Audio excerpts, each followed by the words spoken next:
oftentimes our friends on the left, they sort of pick up the story if they think that they're political in the 20th century, which is like coming into the movie three quarters finished and you think you understand the plot. Or, as I said in The Nation, the left-leaning weekly, it reminds me of the jurors in the Rodney King trial. Remember, it was the black motorists who... I've heard it through your work. Yes. Sorry? I've heard it a little bit through your work. Are you speaking about it? I know about it that far. Yeah, he was beaten and was captured on camera. He was beaten by the LAPD and California Highway Patrol, and the officers were on trial, and the defense lawyers did not show seamlessly the video. They showed snippets, and the credulous jury then acquitted the officers, and LA went up in flames. One of the largest bouts and episodes of civil unrest. And that's how the historians do. I mean, or the scholars and the analysts do. So they'll look at Virginia and they're shocked. Yeah. The Republican won by playing the race card on the bottom of the deck. Okay, perfect. So let me get the introduction so we can save all this for the interview and get right into it. Isn't this an interview? I thought this was the interview. No, I'll say a little hello quickly and then get right into it. I think this, but...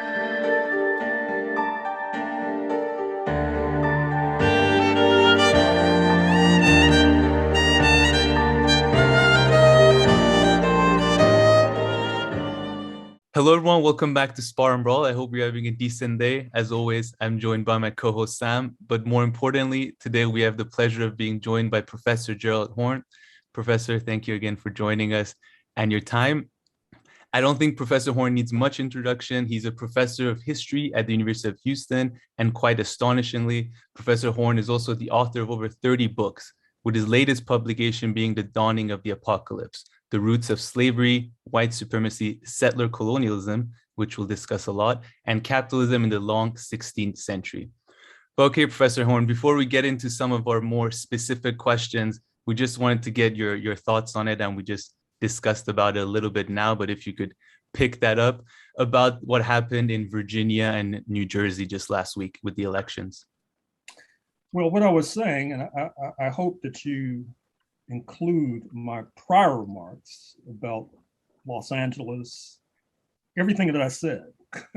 Otherwise, I can be accused of doing what I'm just accusing these other people of doing, sort of parachuting into the issue without any sort of historical context or any sort of political context and shooting from my hip. So, as I was saying, the Virginia election in particular involved a typical episode of class collaboration, which is the essence of settler colonialism, which is the process by which Virginia was taken from the indigenous inhabitants in the early 1600s.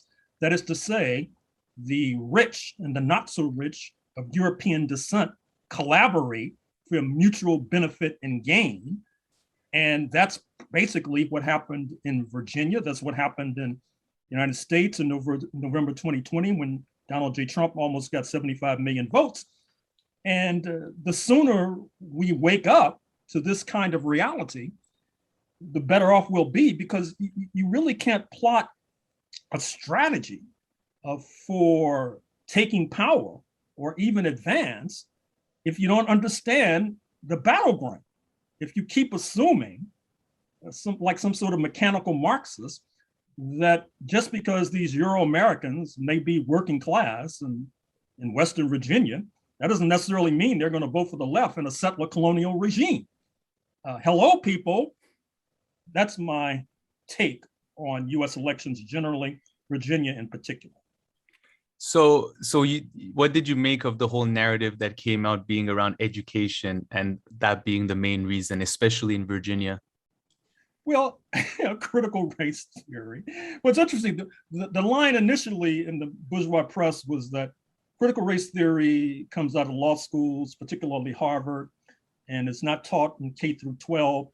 But now the conservatives like Bret Stephens of New York said, wait a minute, it may not be taught, but it's infiltrated the classrooms somehow. He didn't explain how. And those of us who follow US politics should not be shocked, since we recognize that if you look over the past decades, there have been all these racist inflected issues like busing, law and order, affirmative action, now it's critical race theory, which once again comes out of the context of how this country was settled, where you had an enslaved labor force, which even left folks, I'm afraid to say, oftentimes do not look at through the prism of class, even though they purport to be class warriors. They only look at it through the context of, quote, race, unquote, when it's actually both. And therefore, the Black population, which oftentimes votes against the right by a rate of 9-1, is seen as a stumbling block. And therefore, these so-called race issues, which are actually racism issues, somehow worm their way into the political discourse and lead to the election of Donald J. Trump in 2016 and Glenn Youngkin in 2021. Yes, go ahead, Sam. Yeah. Do you think if there was a stronger economic offer towards the working class on the table, like by the Democratic Party or by the Green Party or by anyone, they may have not class cooperated, so to speak? They may have voted a different way.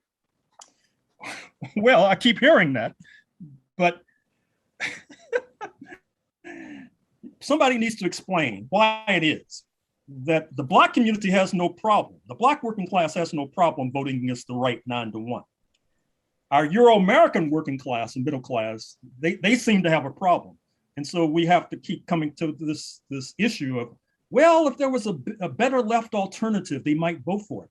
But then how does that explain in 1991, when 55% of the Euro-American population voted for a Nazi and a Klansman, David Duke, for governor of Louisiana? I guess if the Democrats had been more to the left, instead of voting for a Nazi, they would have voted for the Greens. I mean, this is, come on, people, wake up. I mean, let's have a concrete analysis and stop descending into these fantasies.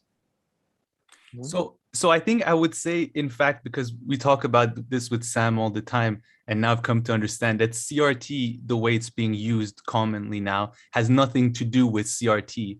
And it's kind of just this umbrella term that is used to dismiss anything that you don't like. So they call it wokeness, I guess, awareness around new racial issues or things like that. And I guess that justifies or supports very well your thesis of this being a cross-class collaboration and settler colonialism. Well, it's interesting. People don't know the history of this country. I'm writing a book on Texas right now. And the subtitle includes Texas Slavery, Jim Crow, and the Roots of US Fascism. And that subtitle was no accident. I mean, in Texas, the settlers basically chose a conscious and intentional policy of, quote, their term, not mine, extermination, unquote, of the indigenous population, particularly the Comanches.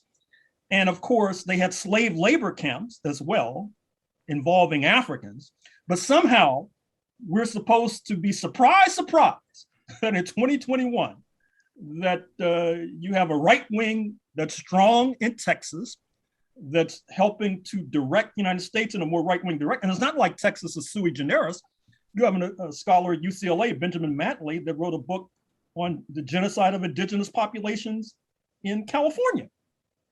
So, as I said, people parachute into the 20th century and start barking out orders about, voting for the Greens, voting for the left, and then totally ignore that the country was based upon slavery and genocide. Mm-hmm. I mean, don't you think that's a relevant factor to include when you're trying to do a contemporary political analysis?